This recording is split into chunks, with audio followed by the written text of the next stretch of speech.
nuestro pensamiento, en nuestra meditación bíblica el día de hoy en el libro de Salmos.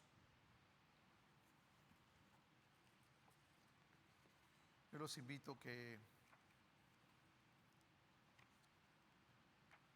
vayamos precisamente al Salmo 65.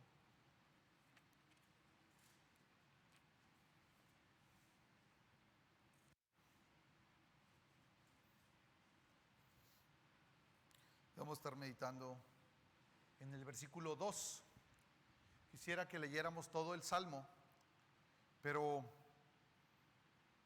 vamos a estar solamente haciendo hincapié en el versículo 2. Yo te animo a que lo leamos en casa. Es un salmo corto relativamente, pero vamos a estar meditando en el versículo 2. Y dice así: Oh, tú que escuchas la oración, hasta ti viene todo hombre. Vuelvo a leer, y es una oración, ¿verdad?, de David. Dice: oh, tú que escuchas la oración, hasta ti viene todo hombre. Hablar de la oración es hablar de un legado. Legado es algo que se nos deja o se deja a una persona o se deja a un grupo de personas o a una familia o a una comunidad o a un país. Hay legados, ¿verdad?, específicos que se dejan. Hace unos días, contentos con la noticia de que el país de Cuba regresó una pieza histórica de la época de la Revolución a nuestro país, de tal forma que una pistola con fabricación española, que tenía un significado histórico muy importante, porque fue un regalo que le hizo el presidente Madero a Pancho Villa, a Francisco Villa, o Doroteo Arango, ¿verdad?, que era su verdadero nombre. Es una pieza que había quedado en Cuba. La verdad es que no he indagado yo en la historia por qué terminó en Cuba, pero llama la atención que esta pieza tiene una placa especial donde el presidente Madero le hace el obsequio, y está hecha en una caja con terciopelo, diseñada a la medida, con una pistola que se hizo en una ciudad específica en España y que se grabó especialmente para que fuera un obsequio para este revolucionario Pancho Villa. Qué bueno que está aquí de vuelta. Es un legado que se queda para la historia y es una pieza que ahora podemos nosotros disfrutar en un museo de México. Es una pieza histórica. Hay legados más trascendentes o importantes en nuestro país. Por ejemplo, el legado de la importancia de la familia. Es un legado que queda históricamente por nuestros padres, nuestros abuelos, el fomentar la unidad familiar. Aquí en la frontera con Estados Unidos estamos siempre luchando, resistiendo la influencia de la cultura anglosajona, en donde no es tan importante la unidad familiar. Pero en nuestro país sí, hay un legado. En la cuestión espiritual, en el caso de la Escritura, es un legado que Dios nos ha dado a través de hombres y mujeres a través de muchos años, y el legado más glorioso, más grande y más poderoso que podemos tener nosotros como seres humanos es las Escrituras, la voluntad de Dios vertida sobre nosotros para poder nosotros vivir y conocer la voluntad de Dios. Pero también está la oración. La oración es un importante legado. Y hablando de la oración, yo quisiera hacer un breve recorrido a través de las Escrituras y a través de la historia. ¿Qué tan importante ha sido la oración en la historia de la redención? Este pasaje nos dice que Dios escucha, que Dios atiende, que Dios contesta la oración. Y dice que todo hombre le vamos a buscar. Y no es una cuestión de género, no significa que solamente Dios escucha a los varones y a las mujeres no. Está hablando de la raza humana. Todo hombre te clama, todo hombre te busca, todo hombre va a pedirte a ti, Señor. Y lo glorioso es que el Señor contesta. Toda la escritura, empezando desde Abraham, por ejemplo, empieza Abraham siendo un hombre de oración, al grado de que la Biblia dice que Abraham caminó por fe, guiado por la oración, y por medio de él las naciones del mundo pudieron ellos tener este legado glorioso. Él empezó con esta historia. Después, la intercesión de Isaac, el hijo de Abraham, que hizo a favor de su esposa, que era estéril, no podía tener hijos, resultó en el nacimiento de Jacob. Jacob, que se convirtió el padre de toda la nación de Israel. Eso lo dice Génesis 25. Después vino Moisés. Moisés, dice la escritura, que habló con Dios, así como quien platica con un amigo. Dice la expresión que usa la Biblia respecto a la oración, recibiendo la guía de Dios y la revelación para que él pudiera continuar con su liderazgo, para que él pudiera tomar decisiones correctas. Éxodo 33, por ejemplo, nos habla con claridad de esa relación que había entre Moisés y Dios y cómo él seguía adelante en la vida de oración. Gracias a esa vida de oración, hoy, hasta el día de hoy, aún tenemos la ley, la Torá y los 10 mandamientos como fruto de esa relación espiritual, esa comunicación gloriosa entre Dios y Moisés. David también habló con Dios. Dice la escritura que él se presentaba ante el Señor de mañana, al mediodía y en la noche. El Salmo 55, en el versículo 17, David describe su vida de oración. Y él dice: yo me acerco al Señor. Él escribió el libro más largo de toda la Biblia, o participó en él. ¿Por qué? Por su relación con Dios, por una vida de oración que él llevaba. Los salmos están llenos de mucha poesía y muchas oraciones apasionadas que se convirtieron en canciones. Después, a través de la historia, nos encontramos con otro hombre que es bueno para orar, que es Nehemías. Aquí llevamos una serie acerca de Nehemías.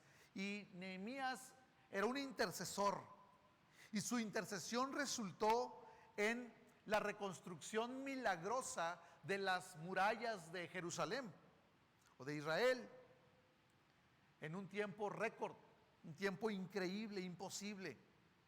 Actualmente, si pudiéramos tener la oportunidad de visitar Jerusalén, nos encontraríamos todavía con unas porciones de esas paredes o esos muros que Nehemías levantó en aquella época.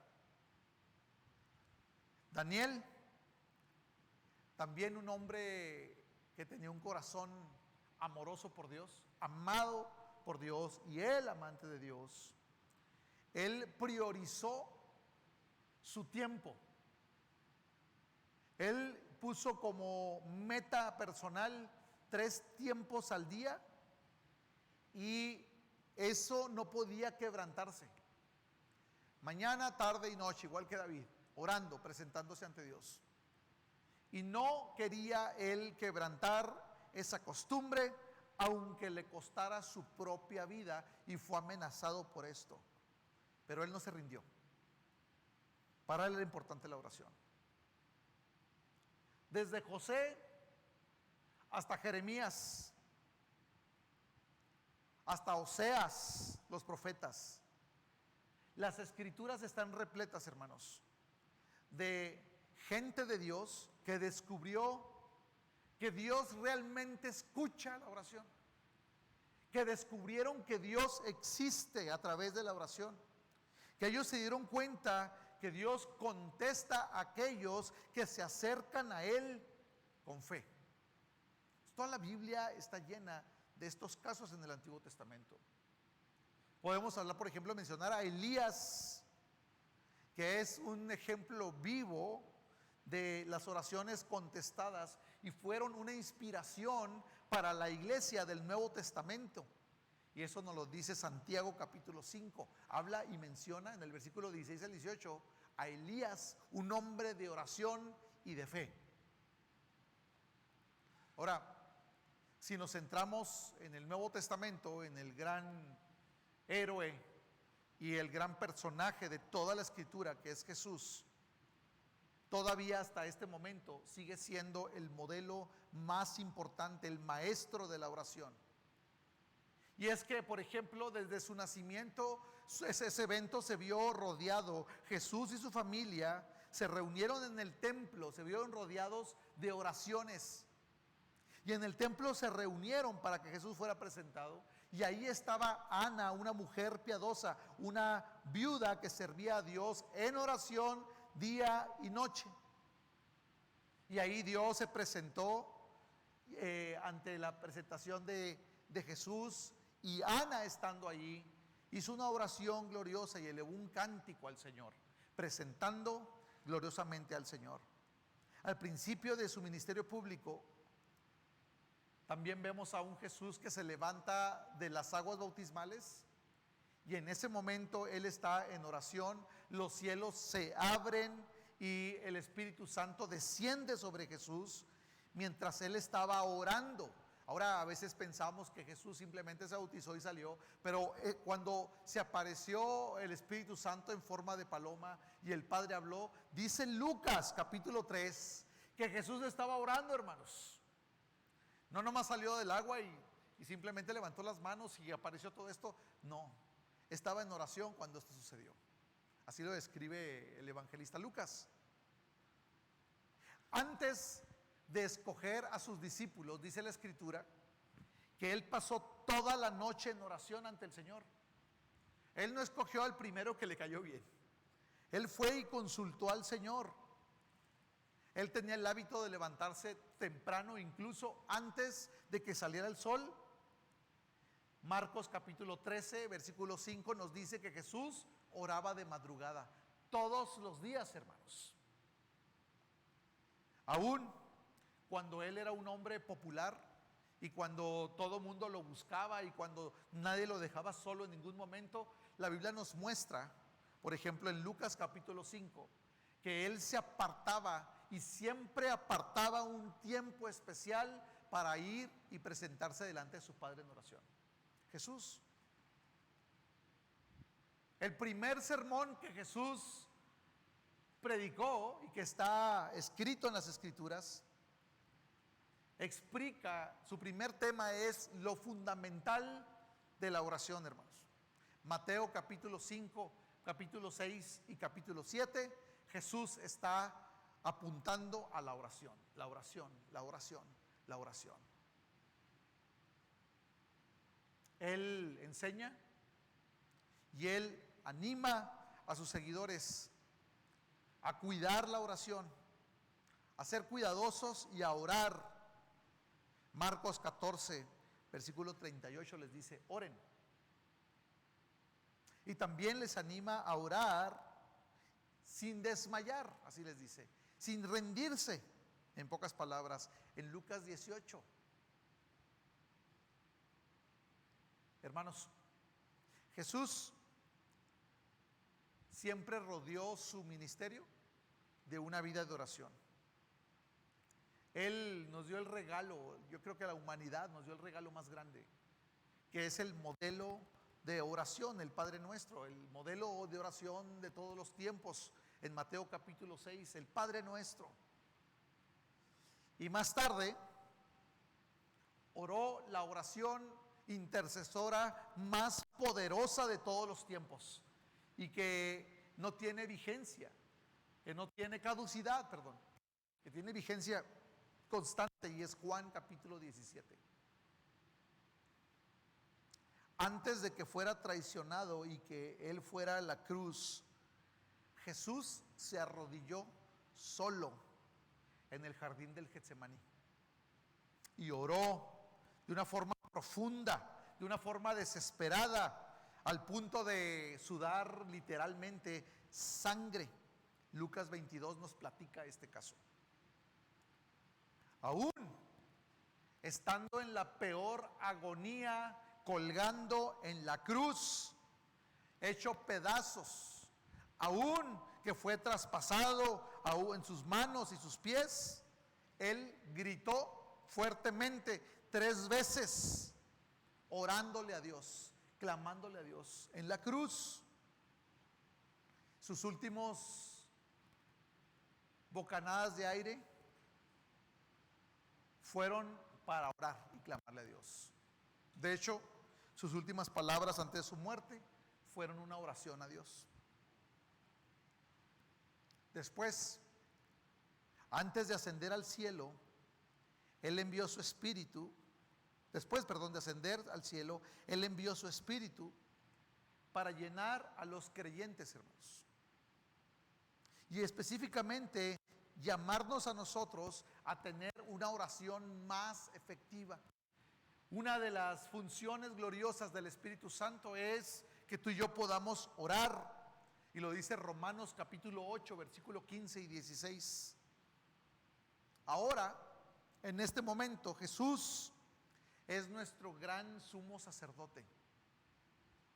Jesús está en este momento a la diestra del Padre, y mientras nuestras vidas están aquí, Él sigue orando y sigue intercediendo por nosotros como gran sumo sacerdote. Eso lo dice Hebreos capítulo 7, versículo 23. ¿Qué significa? Que la vida de oración de Jesús sigue vigente, hermanos, su ministerio y su obra. Andrew Murray escribió lo siguiente, y lo voy a leer.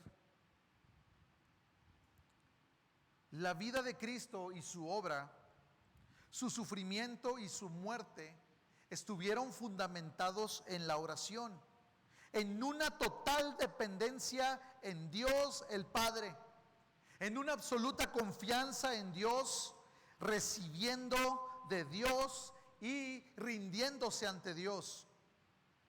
Tu redención ha sido comprada y ha sido traída en oración y en intercesión.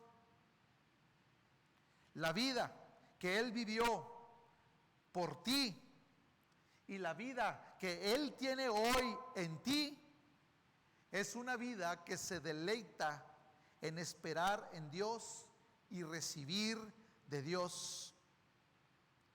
Orar en su nombre es orar como si Él mismo hubiera hecho la oración delante de Dios.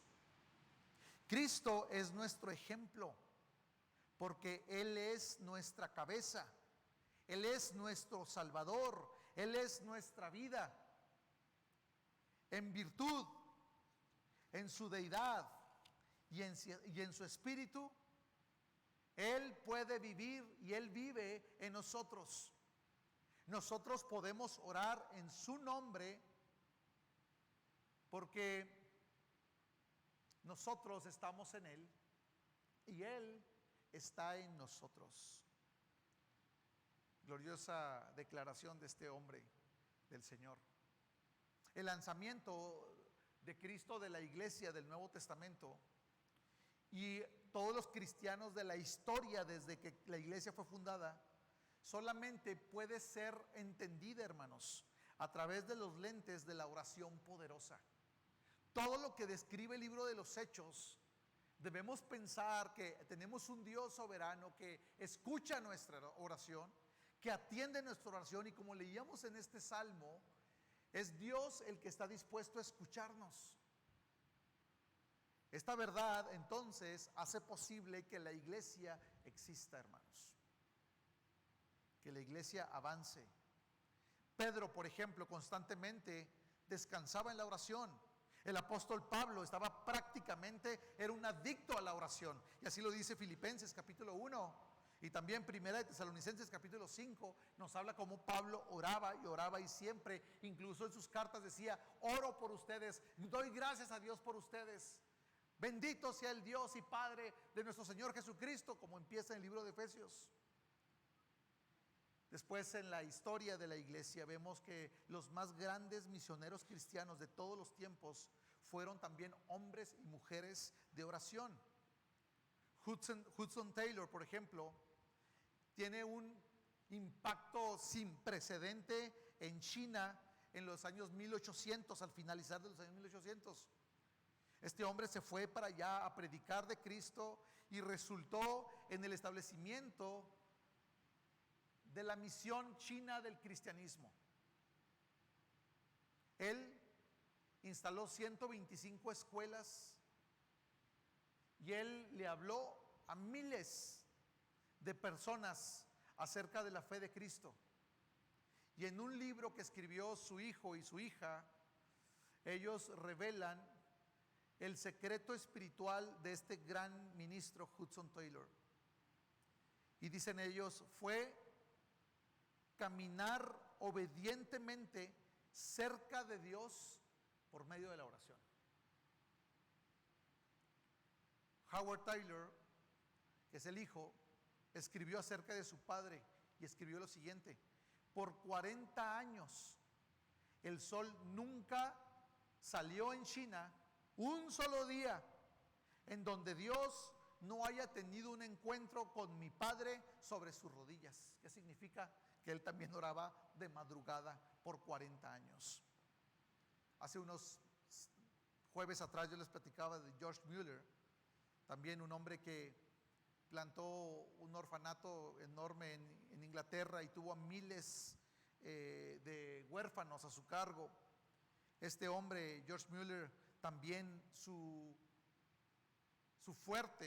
la clave de su ministerio fue la oración. Cuando él murió, el que escribe, que es su hijo,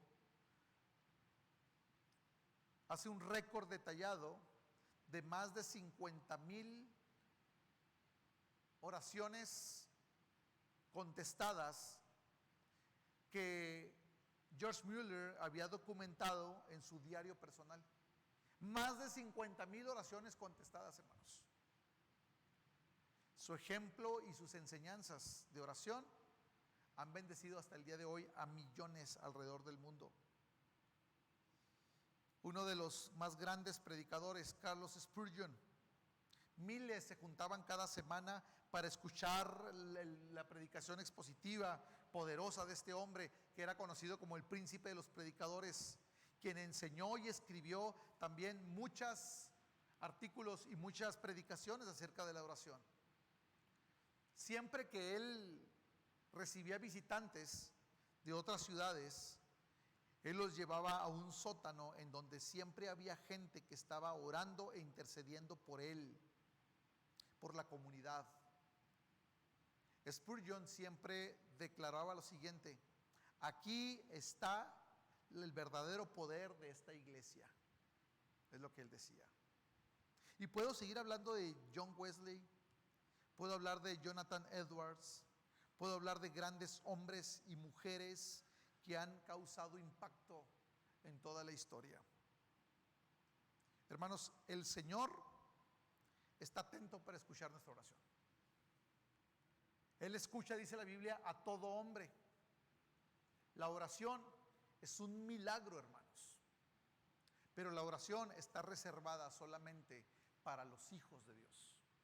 Ahora, yo quisiera que pensemos un momento en aquel pasaje en donde el Señor, acompáñenme al Evangelio, por favor.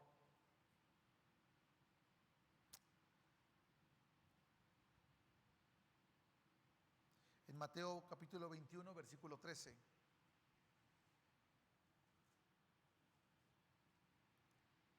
En 2 ocasiones el Señor entró al templo y limpió el templo. ¿Se acuerdan? Entró enojado, molesto, volcó las mesas y dice que tiró los dineros, los animalitos que estaban ahí también, volteó las jaulas y azotó a los que estaban ahí vendiendo. Dice este pasaje así: mi casa será llamada casa de oración. Hermanos, el Señor entra al templo, que que había sido diseñado exclusivamente para la adoración a Dios, para la oración, para la enseñanza de la Escritura. Y llega y se encuentra con un grupo de personas que estaban usando la casa del Señor por otros motivos, para otras situaciones personales, para servirse a sí mismos. Y entonces el Señor, lleno de celo, llega y golpea y voltea las mesas, tira los dineros y los echa de la casa. Y dice: ustedes han convertido mi casa en una cueva de ladrones. Dice: mi casa será llamada casa de oración. Amados hermanos, en la teología bíblica encontramos la imagen del templo. Si hacemos un análisis de cuál es la teología del templo en la Biblia, nos encontramos con que el templo fue la idea de Dios desde el Génesis en el Edén, y tomó varias formas. En tabernáculo, primero fue el jardín del Edén, después fue el tabernáculo, después del tabernáculo fue el templo, después del templo fue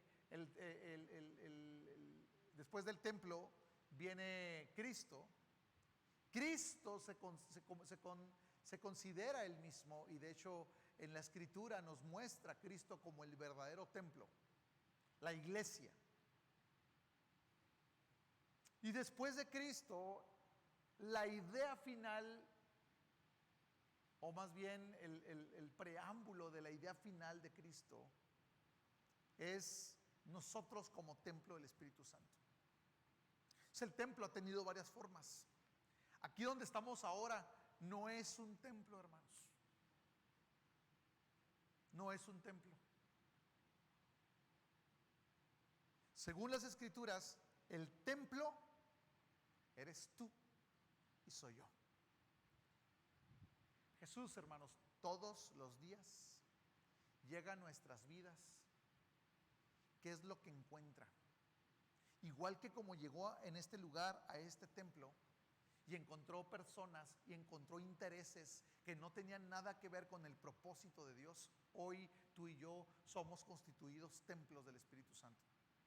Si viniera el Señor hoy a tu casa, a tu templo, a tu cuerpo, a tu corazón, y llegara y abriera las puertas y entrara, la pregunta es: ¿qué encontraría, hermanos?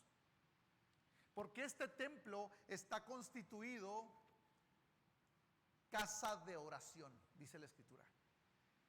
La pregunta es: ¿tú eres una casa de oración o no? A mí me encantaría tener abierto aquí 24 horas al día y que pudiéramos venir a orar, o que la gente pudiera entrar a orar. Pero el llamado de Dios no es ese.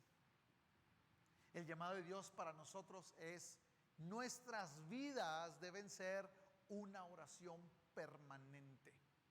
Piensa en eso. El Señor entonces llama a estos que están buscando otros intereses en la casa del Señor, que están detrás del dinero, que están detrás de su ganancia, que están detrás de sus beneficios. Pero el Señor entonces entra en celo y dice: esta es casa de oración. Hermanos, ¿detrás de qué andas tú? ¿Detrás de qué estás en este momento? ¿Qué tipo de casa hay aquí? ¿Eres una casa de rencores? ¿Eres una casa de amarguras? ¿Eres una casa de codicia? ¿Eres una casa? ¿Qué tipo de casa eres? ¿O eres una casa de oración? Hermanos, si el Señor dice que Él está atento y que todo hombre podemos presentarnos delante de Él, y Él nos atiende y Él nos contesta, y si en toda la Escritura encontramos el ejemplo de hombres que fueron sobresalientes porque oraban, hermanos, el llamado de Dios para ti es: ora al Señor. No podemos dejar una vida de oración, porque entonces no somos cristianos, porque entonces no seguimos al Maestro, porque si tú no tienes una vida de oración, entonces no eres seguidor del Maestro. Oremos, hermanos. Oremos en todo tiempo, como dice el apóstol Pablo. Ora sin cesar. Inclina tu rostro. Señor, permítenos ser una casa de oración permanente. Que oremos de mañana, en la tarde, en la noche, aún dormidos, Señor. Que tu palabra florezca en nuestras mentes y que podamos clamar a ti aún de madrugada, aún a la mitad de la noche, Señor. Clamar a ti y buscarte. Tú atiendes la oración de todo hombre. Gracias, Señor, por eso. Gracias por ese legado glorioso que tú dejaste, Señor. Permítenos vivir una vida de oración. Que cuando vengas y visites, Señor, este templo, porque aquí estás tú, Señor, aquí permaneces. Dios, no te entristezcas o te enojes, Señor. Limpia nuestra casa. Permite, Señor, que nuestra vida, que nuestro cuerpo, que nuestro corazón sean instrumentos para tu gloria, Señor. Haz de mí una casa de oración. Dile al Señor hoy, haz de mí una casa de oración, Señor. Al igual que todos estos hombres. Y sobre todo, Señor, al igual que tú, oh Jesús. Padre, te lo pedimos en el nombre de Cristo.